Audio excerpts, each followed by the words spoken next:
પાંડેસરા પોલીસે ત્યજી દેવાયેલી બાળકીની કરી છઠ્ઠીની ઉજવણી નામ રાખ્યું કશિશ.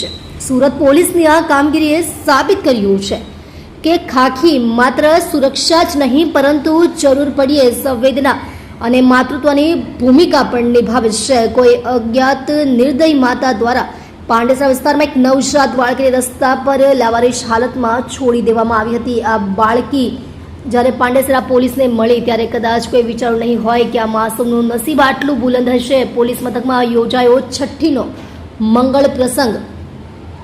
આમ તો પોલીસ સ્ટેશનમાં ગુનેગારો અને તેના પરિવારની અવરજવર રહેતી હોય છે, પરંતુ સુરતના પાંડેસરા પોલીસ સ્ટેશનમાં કંઈક અલગ જ માહોલ હતો. પોલીસ સ્ટેશન સજાવેલું હતું અને ફૂલો પાથર્યા હતા, કેમ કે કશિશને માતા પિતાનો નહીં પણ પોલીસનો પ્રેમ મળી રહ્યો છે. પાંડેસરા પોલીસ પરિવારના તમામ અધિકારીઓ અને મહિલા કર્મચારીઓએ ભેગા મળીને આ નવજાત દીકરીના જન્મના છઠ્ઠા દિવસે પરંપરાગત રીતે છઠ્ઠી પૂજનની ઉજવણી કરી હતી. બાળકી કશિશને જે પ્રકારે ખાખી વર્દીનો આશરો અને પ્રેમ મળ્યો છે તે જોઈને તે હાજર તમામ લોકોની આંખો ભીની થઈ ગઈ હતી.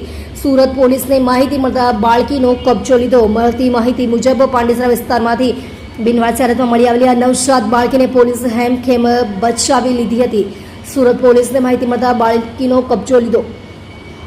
મળતી માહિતી મુજબ પાંડેસરા વિસ્તારમાંથી બિનવારસી હાલતમાં મળી આવેલી આ નવજાત બાળકીને પોલીસે હેમખેમ બચાવી લીધી હતી. બાળકીના સગા વહાલાઓનો કોઈ પત્તો ન મળતા પાંડેસરા પોલીસ પરિવારે જ આ બાળકીની જવાબદારી ઉપાડી લેવાનો સંકલ્પ કર્યો હતો. પરંપરાગત રીતિ રિવાજ મુજબ પોલીસ સ્ટેશન ખાતે જ બાળકીના જન્મના છઠ્ઠા દિવસે છઠ્ઠી વિધિનું સુંદર આયોજન કરવામાં આવ્યું હતું.